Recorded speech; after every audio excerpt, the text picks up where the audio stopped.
सबसे निवेदन है कृपया करके इस लाइव को ज्यादा से ज्यादा शेयर कर दें ताकि सब तक ये लाइव पहुंच पाए और सब लोगों तक इस लाइव की बात भी पहुंच पाए। आज हम बहुत अलग अलग तरीके से ये देखने का प्रयास करेंगे कि आखिर जो कोरोना वायरस है ये किसने, कहां से चला, किसने किया, किसी की साजिश है नहीं है, सारी बातों पर बात करेंगे। समझाने के लिए दिखा रहा हूं, लेकिन आपको डराने के लिए समझ में आए तो डराने के लिए समझ लीजिए। डर जाइए, बहुत जरूरी है। अब आपको डरने की जरूरत है क्योंकि जिस तरीके से भारतीय रिएक्ट कर रहे हैं ये बहुत ही भद्दा तरीका है, बहुत ही घटिया तरीका है, बहुत ही बिल्कुल जाहिल तरीका है जिस तरह से भारतीय रिएक्ट कर रहे हैं। और बड़े शर्म की बात है कि इसमें पढ़े लिखे लोग। और अगर आप देखना चाहते हैं कि कोरोना की हालत क्या हुई है बाकी देशों में तो जरा इसको देख लीजिए। ये तस्वीर अब आपके सामने है और इस तस्वीर को आंखें फाड़ फाड़ कर देख लीजिए।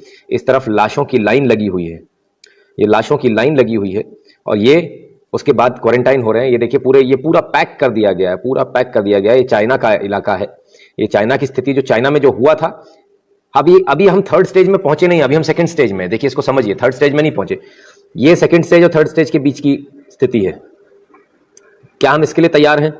और ये अगर आप सोचते हैं कि ये किसी दूसरे की लाश है तो आप ये समझ लीजिए ये आपके घर वालों की हो सकती है, आपके मोहल्ले की ये स्थिति हो सकती है, आपकी बिल्डिंग, आपके फ्लैट की ये स्थिति हो सकती है जिसमें आप रह रहे हैं इस वक्त। और इनमें से ही कोई आपका परिजन हो सकता है, आप खुद भी हो सकते हैं, आपके बहुत जैसे आप प्यार करते हैं, आपके सुपुत्र वो भी हो सकते हैं, आपकी बेटी, आपके पिता, कोई भी हो सकता है इसमें। इसलिए इस तस्वीर को देखिए और इस तस्वीर को अपने जहन में उतारिए और बेवकूफियों की हद जरा बंद कर दीजिए। जो एक लगातार जो बातें सुनने में आ रही है, अरे कुछ नहीं होता, हमारे यहां नहीं होगा। क्यों भैया? आपका रिश्तेदार है कोरोना वायरस, या आपसे ये पूछ कर आएगा या वो रुक जाएगा? नहीं, भारत है, मुझे रुकना। और इसकी दर्दनाक मौत इतनी दर्दनाक होती है कि कोई आपको हाथ भी नहीं लगाता। वो भी जरा एक बार देख लीजिए। सॉरी, उस मौत को भी मैं आपको दिखा दूं। ये है वो मौत और इस मौत को आप ध्यान से देखिए। अभी मरा नहीं है ये आदमी, जिंदा। और ये देखिए प्लास्टिक के इसमें ये पूरा पैक्ड है और ये ग्लव्स है, हैंड ग्लव्स। ये अलग अलग जगह हैंड ग्लव्स लगाए गए। ये इसलिए लगाए गए कि अब इसको खोला नहीं जाएगा, इसको पैक कर दिया गया है। ऑक्सीजन की एक नली अंदर दे दी गई जिससे सिर्फ ऑक्सीजन जाएगी और जो कुछ करना है इधर से हाथ डाल के करेंगे। ये डॉक्टर्स को जो कुछ करना है वो इधर से हाथ डाल के करेंगे। इसको कोई छुएगा नहीं इस व्यक्ति को। अब इतनी बुरी स्थिति है। अगर आप इसे शुद्ध हिंदी में समझना चाहते हैं तो मैं ये बता दूं कि ये छुआछूत की बीमारी है। जिस प्रकार से आप किसी भी मुर्दे को कंधा देने के बाद आप लौटते हैं और आप कहीं छुलते नहीं है, टच नहीं होते हैं, उसी प्रकार से आपको कोरोना वायरस में उससे भी 10 गुनी ज्यादा आपको प्रिकॉशन लेनी है। प्रिकॉशन के बारे में आपको सबको पता है क्या करना है। किसी से छुलना नहीं है, टकराना नहीं है। बाहर से आने के बाद सबसे पहले आपको कपड़े अपने एक एक कर शर्ट उतारिए, आपने उसको गोला बना लीजिए, गोला।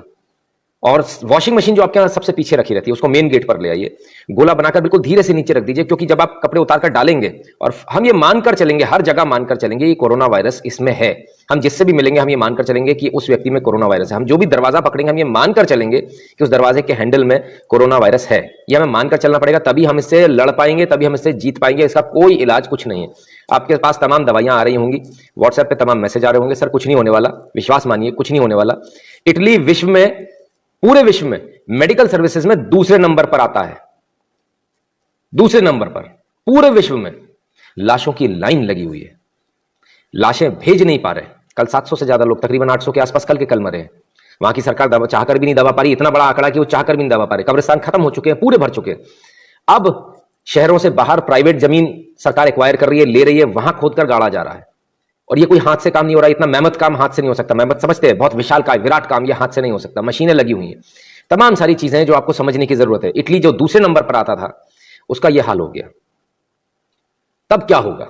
भारत में क्या होगा? यहां तो बेड भी नहीं है, वहां बेड कम पड़ गए, वहां डॉक्टर्स कम पड़ गए, बहुत लोग कम पड़ गए। मैं जब आपसे कह रहा हूं कि जब आप शर्ट उतारें उसका पुलिंदा बना लें गोल और उसको बिल्कुल धीरे से रखें। अगर आप वो छुलती हुई बटन्स को छुलती हुई नीचे जाती है शर्ट, तो वो आपकी वॉशिंग मशीन भी संक्रमित हो चुकी। अब आपकी वाइफ या कोई भी घर में से उसको यदि चलाएगा तो वो भी संक्रमित हो जाएंगे।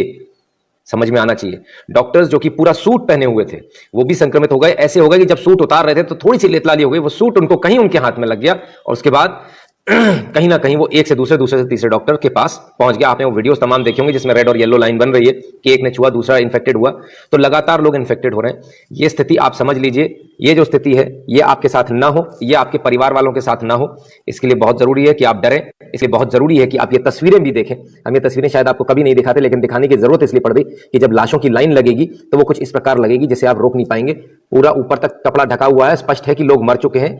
मुंह तक कपड़ा कभी नहीं ढका जाता। ठीक है, आपको समझ में आ रहा है? इसको जितने आसानी से आप समझ लें, जिस भाषा में आप समझ लें उस भाषा में समझिए। तस्वीरों की भाषा में समझा रहा हूं ताकि आपको समझ में आए। ठीक है साहब। और कोरोना वायरस कितना भयानक है यह आपको इसलिए जानने की जरूरत है क्योंकि हमारे यहां अभी भी लोग इसको बहुत लाइटली ले रहे हैं।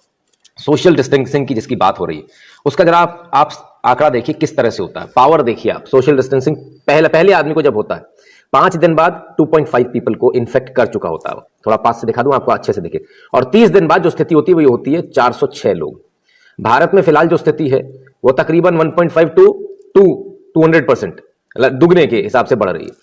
और 50% अगर लेस एक्सपोजर होता है, यदि आप लोग घर पर रहते हैं कुछ हद तक, सिर्फ ऑफिस वाले जाते हैं, तब 5 दिन में 1.5 और 30 दिन में सिर्फ 15 लोग इन्फेक्ट होते हैं। ये इस वक्त हमारी स्थिति है। लेकिन यदि अगर आप बहुत अच्छे से लॉकडाउन में रहते हैं, जैसे आज है, एक पर्सन 5 दिन बाद 0.625 पीपल और 30 दिन बाद सिर्फ 2.5 लोग बचेंगे, यानी कि आप इससे बच जाएंगे। मैं कई दुकानों पर गया, दुकानें खुली हुई हैं। आज भी मैं देख रहा हूं जिन लोगों ने कभी भी जो मॉर्निंग वॉक के लिए नहीं निकले, जो लोग कभी भी बाहर नहीं निकलते हैं, उनकी स्थिति यह है कि उन्हें आज मॉर्निंग वॉक की याद आ रही है। कब सुधरेंगे लोग, कब सुधरेंगे? अभी भी समझ में नहीं आ रहा। ये खुद मरेंगे, आपके पूरे मोहल्ले को संक्रमित करेंगे और ये आपको भी मरवाएंगे। ये गारंटेड है, लिख कर लीजिए। इस तरह के लोग खुद तो मरेंगे ही मरेंगे, इनका पूरा परिवार मरना है और ये आपके पूरे मोहल्ले को भी मरवाएंगे। ऐसे लोग यदि आपको कहीं दिखते हैं, आप इनको तुरंत रोकिए, इनसे पूछिए आप किस आधार पर जा रहे हैं, कहां जा रहे हैं। और यदि प्यार की भाषा समझ में नहीं आती तो खींचकर एक तमाचा जड़िए, कोई दिक्कत नहीं है। पुलिस एफआईआर नहीं लिखने वाली इनकी आज की तारीख में। पुलिस खुद बहुत परेशान है, पुलिस के लोग भी इन्फेक्टेड हो रहे हैं। हमारे यहाँ जो हेल्थ वर्कर्स हैं, डॉक्टर्स हैं, वो इन्फेक्टेड हो रहे हैं। तमाम सारे लोग, सेना इन्फेक्टेड हो रही है। ये सिर्फ इन लोगों की वजह से, ये उन लोगों की वजह से इन्फेक्टेड हो रहे हैं जिन्होंने अपने बच्चों को भेजा था बाहर कमाने के लिए, जिन्होंने अपनी बेटी अपने बेटों को भेजा था बाहर कमाने के लिए। और जब कोरोना वायरस हो गया, जब वो बाहर से नाचने गाने जो लोग गए थे बाहर, जो लोग पार्टी मनाने गए थे, जो लोग वर्ल्ड टूर पे गए थे, हमारे भारत में कोरोना वायरस नहीं था, ये लोग लेकर आए हैं, ये लोग लाए हैं। और ये वो लोग लाए हैं जिन्होंने अपने बच्चों को पढ़ने भेजा था। आपके पास तो पैसा था ना, तो भारत क्यों बुला रहे हो? भारत तो अच्छा देश नहीं है, इसीलिए तो आपने बाहर भेजा। भारत के अंदर सुविधाएं नहीं है, भारत बहुत घटिया देश है। हम कहते हैं भारत बहुत घटिया देश है, इसीलिए आपने भेजा था ना बाहर। तो बाहर ही रखो बच्चों को, तुम भी बाहर चले जाओ। तुमको चाहिए ना, तुमको अपने बच्चों के साथ होना चाहिए ना इस समय, क्योंकि संकट की घड़ी है, तो तुम भी बाहर जाओ। उनको यहां मत बुलाओ, आपको यहां बुलाने का उनको अधिकार नहीं है। हमारी जान हमने आपके लिए नहीं बचा कर रखी, हमारी जान हमारी है, हमारी कीमती जान है, हमारे अपने परिवार के लिए, हमारे अपने देश के लिए। हम नहीं गए बाहर, हम बाहर नौकरी करने नहीं गए। नौकरी करने आप लोग गए, पैसे के लालच में आप लोग गए, और वहां से क्या लेकर आ रहे हो? मौत लेकर आ रहे हो हम लोगों के लिए, मौत लेकर आ रहे हो उन गरीब किसानों के लिए जिन्होंने तुम्हारे माँ बाप को खिलाया पिलाया। आप किसके लिए कर रहे हो ये? अपने लिए। बाहर गए पैसा कमाने, अपने लिए। देश के लिए क्या किया? नील बटे सन्नाटा, कुछ नहीं किया। बाहर से वायरस लेकर जरूर आ रहे। अरे जब हो ही गया था तो वहीं रुक जाते भैया, क्यों जरूरत पड़ी वापस आने की इधर से?